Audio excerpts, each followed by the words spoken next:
এই বিচারপতিরা স্বৈরাচারের অন্যতম দোসর ছিল। আজকে যে আমাদের এত হাজার হাজার ছাত্র মারা গেছে, এজন্য বিচারপতিরাও শেখ হাসিনা যেরকম দায়ী, বিচারপতিরাও সমভাবে দায়ী।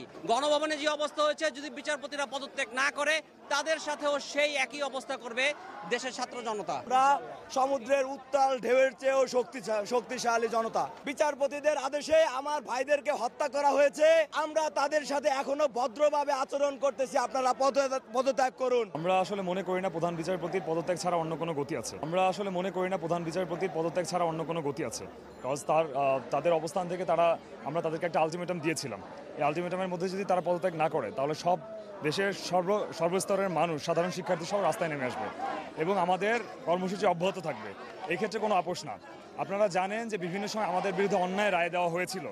আমরা বিভিন্ন সময় যখন আন্দোলন করেছি, সাধারণ শিক্ষার্থীরা অধিকার আদায়ে যে আন্দোলনগুলো করেছে, সেখান থেকে সাধারণ শিক্ষার্থীদের তুলে নিয়ে যাওয়া হয়েছে বাসা থেকে। পরবর্তীতে তাদেরকে বিভিন্ন সময় থানা থেকে উদ্ধার করা হয়েছে, কাউকে ডিবি কার্যালয় নিয়ে হ্যারাসমেন্ট করা হয়েছে, কাউকে পঙ্গুত্ব বরণ করতে হয়েছিল। এইসব রায়গুলো যেসব বিচারপতি দিয়েছে, আমরা স্পষ্টভাবে বলতে চাই, তাদেরকে পদত্যাগ করে বাংলাদেশের স্বাধীন এবং সুষ্ঠু বিচার ব্যবস্থা স্থাপন করতে হবে।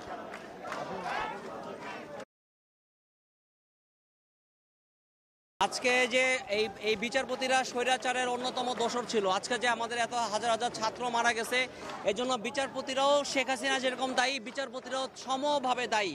কারণ তাদের এই ভুল সিদ্ধান্ত, তাদের এই একতরফা দলীয় সিদ্ধান্তের কারণেই, তাদের অন্ধ সিদ্ধান্তের কারণেই আসলে দেশে এই অরাজকতা সৃষ্টি হয়েছে। এবং আমি মনে করি প্রধানমন্ত্রী শেখ হাসিনার পরে, স্বৈরাচার শেখ হাসিনার পরে যদি কারো দোষ থাকে, তাহলে বিচারপতিদের দোষ, এবং অবশ্যই তাদেরকে পদত্যাগ করতে হবে, এর কোনো বিকল্প নাই। ইস্পাহানি পার্বণ, চিনি গুঁড়া চাল, অনন্য ঘ্রাণে, উৎসবে আয়োজনে। এখন আর ওই দেশ নাই যে তারা তাদের ইচ্ছা মতো থাকবে। গণভবনে যে অবস্থা হয়েছে, যদি বিচারপতিরা পদত্যাগ না করে, তাদের সাথেও সেই একই অবস্থা করবে দেশের ছাত্র জনতা।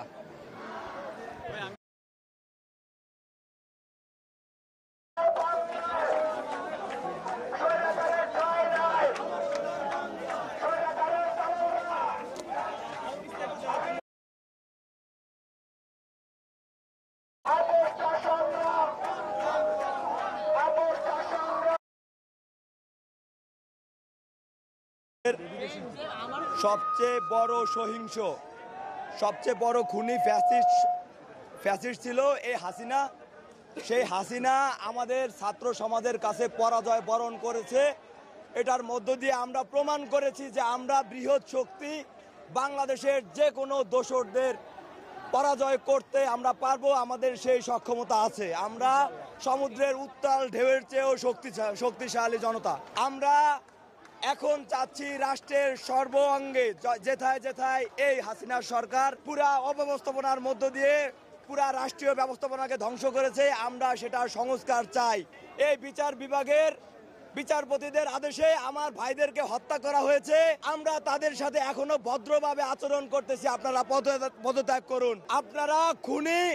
আমরা আপনাদেরকে আহ্বান করছি, এটা আমাদের ভদ্রতা, এটা আমাদের দুর্বলতা না।